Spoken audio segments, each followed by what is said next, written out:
The internationally acclaimed On Stage with Winford Williams. At a new time, Saturdays at 8 p.m. on CVM TV. So much more than entertainment. Welcome to Family Feud, everybody! It was all going so well until... I've been wanting to get to you for a long time. Shucky, ducky, quack, quack. Smells so good. I'm taking it all in. What y'all laughing at? All new Family Feud. Yeah, buddy. I'm getting scared.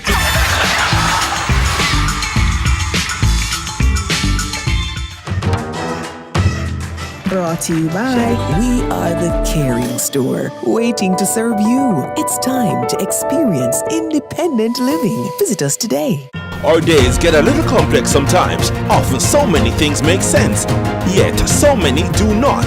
We are being intentional about giving prominence to the big stories in order to clarify and enlighten. Lead Story explains who, what, when, where, why, and how. Lead Story with George Davis, weekdays at 6:30 p.m. on CVM TV.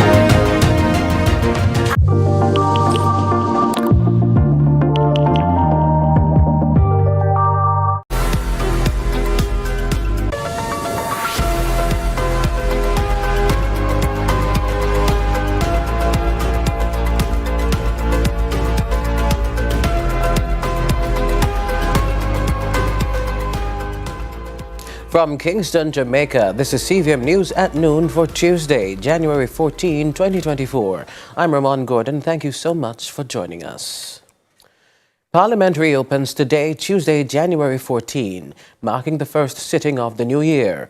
With Jamaica heading into an election year, this could offer a glimpse into the strategies and priorities of both the government and opposition as they ready for what's expected to be a fiercely contested race for Gordon House. Stay tuned for CVM News at 7 for all the highlights and what they could mean for the road ahead. And right out the gate, the People's National Party, PNP, has addressed what it describes as spurious allegations about monetary offers being circulated by a former candidate and in the media. In a statement last evening, the opposition said while such claims may fuel political intrigue, they contradict the PNP's long-standing policies and practices. This, of course, is a developing story. The Jamaica Constabulary Force has reported a decrease in murders across Area 1, which includes the parishes of St. James, Westmoreland, Hanover and Trelawney during 2024. The announcement was made by DSP Cordia Ashley, head of the criminal investigation for Area 1, highlighting progress in criminal reduction efforts in the region. And Foreign Affairs Minister Camina Johnson-Smith today meets with Italy's Vice Minister Giorgia Cicilli in capital Kingston. The talks aim to strengthen economic ties, cultural exchanges and development cooperation. Cicilli's visit is part of an ongoing Caribbean tour. The government welcomes this opportunity to build on previous engagements with the Italian Republic to deepen collaboration on critical areas such as trade and investment, disaster risk reduction, climate action, and investment projects, alongside other initiatives that promote sustainable development, including academic partnerships. Jamaica also acknowledges Italy's meaningful contributions to global development and views this engagement as a valuable opportunity to strengthen our collaboration on initiatives that build on our shared interests, including the attainment of the Sustainable Development Goals. And in St. Andrew, gunmen on motorcycles reportedly launched an attack on residents of 75 and 77 lanes located off Waltham Park Road Monday night. CVM News understands that police responding to the scene discovered several spent casings. However, no injuries were reported. The area falls within the St. Andrew Central Police Division, which has been under a 48-hour curfew since 6 p.m. on Sunday. A routine delivery in Yallis, St. Thomas turned violent yesterday when a taxi operator attacked a delivery worker during a dispute over parking. The victim suffered serious abdominal injuries and was rushed to the Princess Margaret Hospital, where he remains in serious condition. Investigations into that matter are ongoing. The body of a 57-year-old man was discovered in a water tank at his Manchester home on Sunday. Delroy Spencer, who's suspected to have drowned, was reported missing to the Newport police station by relatives on January 11, days before his body was found. Loved ones are mourning his death. Residents of Hopewell in Hanover are urging the authorities to address an abandoned bus park along Hopewell Main Street. The bus park, initially built to accommodate taxis serving the area, was neglected after a short time and has fallen into disrepair. Residents are calling for renovations. Garbage collection remains a challenge across the island, and residents of Westmoreland have not been exempt, as one resident complains about unsightly and unhealthy scenes across the parish. Shame and disgrace that when I come here and park and look at the people that live around this area and see garbage in front of the people, you know. So what about the council and the NP? What are they doing for the people to make the environment much better and cleaner for the people? It's a shame, man. You know, the people don't have nobody to talk to because they don't see nobody until election time. They come around like little pet monkey. No, sir. We can't do that. We need something much better than that. And the people that deserve better in this country. The Health Ministry is set to host its first ever Career Expo and Employment Fair on January 22 and 23 at the University Hospital of the West Indies. Speaking with CVM News, Health Minister Dr. Christopher Tufton shared the challenges he hopes the event will tackle. It creates awareness. So, you know, a lot of people think that public health is just about doctors and nurses, but it's not. There's a whole host of other specialties that go into making a hospital work or a health center work, or the policies that support healthcare. And I think that kind of narrative is important. Second, and we're targeting the sixth formers of the high schools. They have all been contacted, collaboration with the Ministry of Education, so they will come in like any other big expo that we have to support their career choices. So that is very important for us. The other important point is that we have to now populate through the expansion of our health services as we reform primary health care and secondary health care and adding more doctors and nurses. We need to get more Jamaicans to look at those options as career choices. And so the Barwin Scholarship will be on display too, where people can actually sign up for scholarships, those who are going into study. And hopefully we'll get more people making a commitment to public. CVM News continues after this.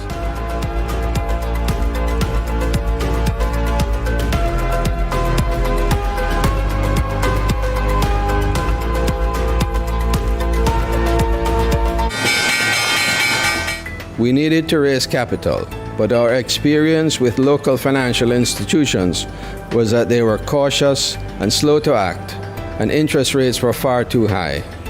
We had real concerns about financing our business through outside equity investors and the possibility of interference. Could we get a fair valuation for our business? We had our own ideas about the business and its value. Should I go the traditional route of bank financing, or should I try the Jamaica Stock Exchange? So we made a call and experienced transformation of our business through conversations. I'm John Mafood, CEO of Jamaican Teas, and we're listed on the Jamaica Stock Exchange. Give us a call today at 876-967-3271 to begin your transformation through conversation. We want to see your company listed on the Jamaica Stock Exchange. Discover and develop spiritual gift for evangelism. Study to preach and pray with power and boldness at Deeper Life Bible School. No age limits, no CXC required. Attend classes once per week. Graduation at the end of your studies. 8 locations across the island. Register now for the new semester. This is the school for you. You will experience something that you have never experienced before. I want to say a big thanks to Deeper Life School of Evangelism. Tired of the high interest rates and the whole heap of loan payments every month? Take a debt consolidation loan from AIM to pay credit card bills and all other high interest rate loans from other institutions. Make one low monthly payment to AIM and take home some extra money in your pocket. That's financial freedom. One loan, one low payment, more money in your pocket. Call AIM today to lower your loan payments. And remember, You won't find a better deal elsewhere. Guaranteed.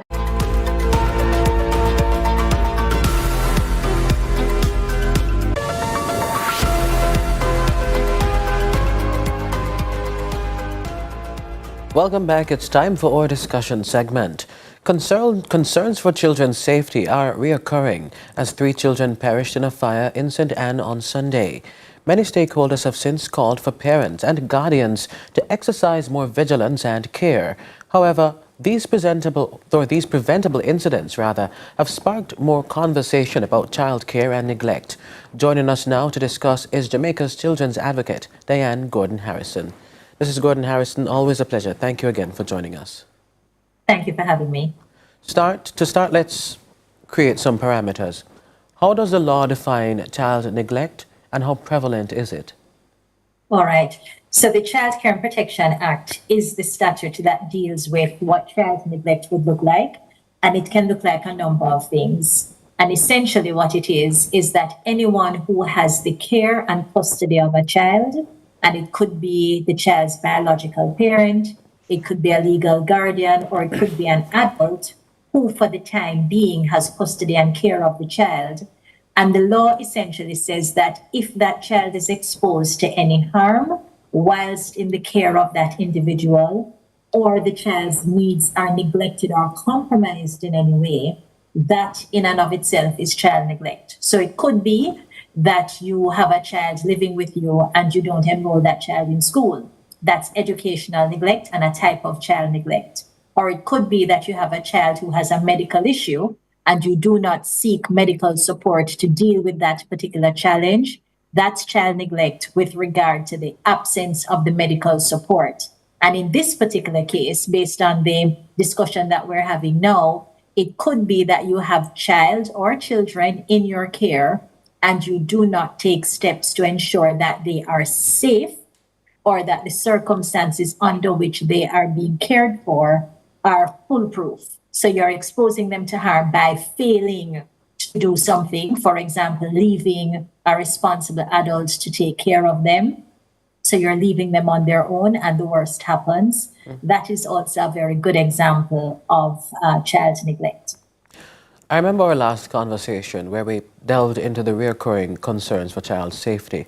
Here's a bit of what you had to say. We need to be very vigilant in terms of who we leave children with. Are children old enough to react in a set of circumstances that are crises without the guidance of an adult? And if the answers to those questions are no, then it means that we really shouldn't be leaving these children alone. How do we drive that point home even further? Let's talk about sensitizing parents. What conversations should we be having with them? Because for some people, they may say, I'm going down the road, I can leave my child here, they're sleeping or something. But I want you to very frankly tell us what we should be saying to them. First of all, take no chances with your children. They are the most precious commodities that we have been entrusted with. And so we need to guard them as we would a precious jewel. So always assume that the worst could happen in the one moment that you decide that you're going to step away. So if you're going to take that approach, it means that we never leave our children unsupervised. We always think that there could be an electrical fire and that will lead to their demise, or there could be a burglar who comes in and the children are left to navigate those circumstances on their own.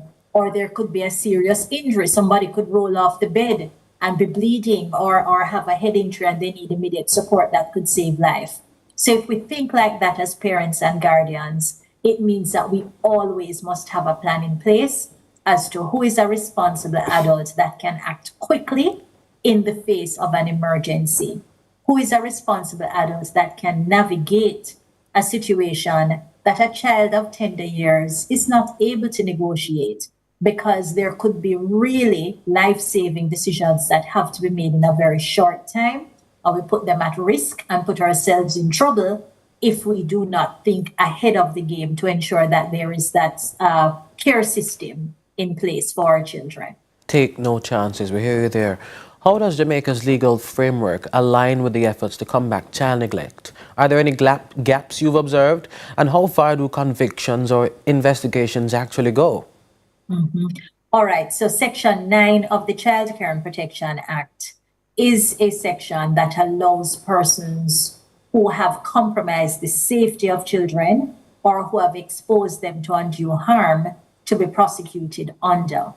And so these investigations, like any other criminal investigations, rely on evidence and rely on persons coming forward with critical information, as well as just observing factual things that may have occurred that can be fed into an investigation. I certainly have seen these investigations, and the police have already signaled and indicated very publicly that the very tragic circumstances that led to the loss of these 3 little ones are being investigated, and that it is with a view to see if a criminal matter can be raised. And so I look forward to the outcome of that investigation, and in my own right as children's advocate, have an active interest through my own investigations, inspections, and compliance department.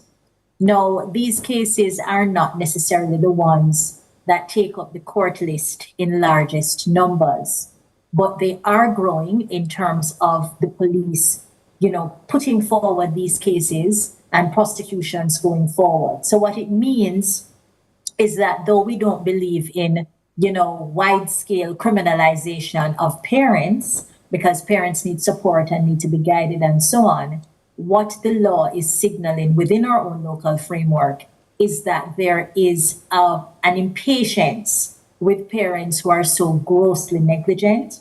And we're not prejudging any situation, including this one. But what we're saying is that if the evidence is there to support a charge and the case being prosecuted, then that certainly is going to be advanced, because it is a serious matter and our local legislation does provide the framework for those prosecutions to flow. Very well. Let's shift gears to the issue of child trafficking. Many Jamaicans might hear of children going missing, and there's often the thought of the possibility of trafficking, yes? But from your experience, how many of these cases turn out to be actual cases of trafficking? And further to that, what are the circumstances in which a child would be most vulnerable to, trafficking? Okay. All right. So there is an availability, if you will, that certainly comes to mind when you hear of a child being missing, because it means that that child is out of their regular structured support system.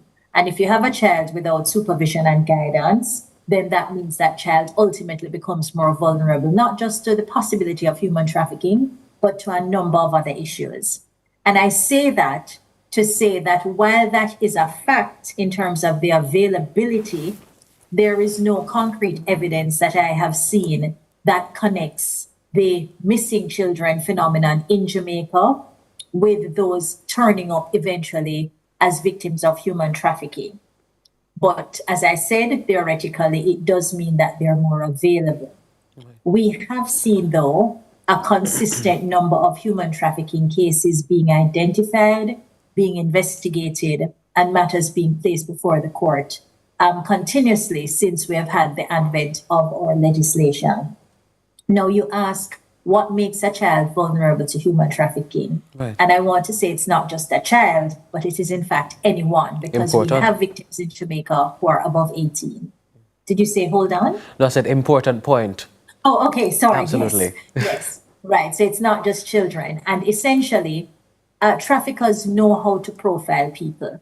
So if, for example, you are not in the most stable set of circumstances, you need a job, or you need a better job to help with your financial responsibilities and the expenses that are climbing on you, then of course we have some people being lured into sexual exploitation or forced labor because the dream job now appears and they go, but alas, it morphs into something that they're not prepared for or what they did not anticipate based on how it was advertised. Mrs. Harrison. It could be, yes. At present, and we're backtracking and we're looking at legalese and policy, do we adequately address the issue of child trafficking, not only child trafficking, but trafficking in general locally with policy and laws?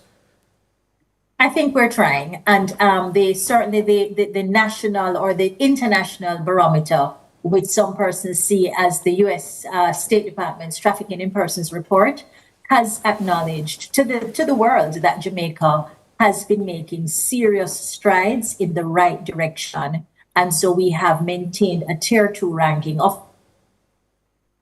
We continue to aspire towards that. But when I look at our local framework, we have a national task force against trafficking in persons, which marries about 26 different ministries, departments, and agencies, and members of the NGO community that look at how we can advance our preventative strategies, track record. And then, of course, through my own office, that's the Office of the National Rapporteur on Trafficking in Persons, we continue to use research and innovative methods to really upscale stakeholders in the anti-trafficking fight locally. And we have a very robust legislation or anti-trafficking legislation, which really mirrors what